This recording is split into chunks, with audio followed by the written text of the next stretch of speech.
Un des premiers défauts que je vois chez les présidents d'associations, ça va être souvent d'essayer de tout dire au lieu de donner les informations qui vont être importantes dans la conversation.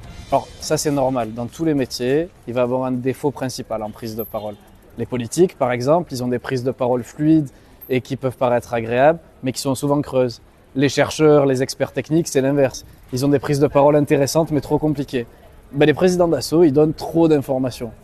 Quand vous demandez qu'est-ce que tu fais un président d'asso, il va vous répondre, il va vous donner toute l'histoire de l'association, il va vous expliquer quelles sont les premières familles bénéficiaires, il va vous faire l'histoire du quartier, il va vous expliquer qui les a aidés, quels élus est pas sympa et quel président d'asso leur a volé leurs projets et leurs idées.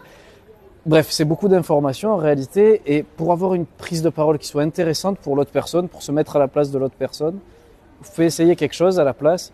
Ça va être plutôt de poser des questions et de demander à la personne qui elle est, ce qu'elle fait, pour comprendre son niveau d'information et son niveau de connaissance du sujet. Comme ça vous évite de donner plein d'informations et de la laisser trier, mais plutôt vous, de cibler déjà, d'éliminer des options, et comme ça vous donnez les bonnes informations spécifiques à la personne.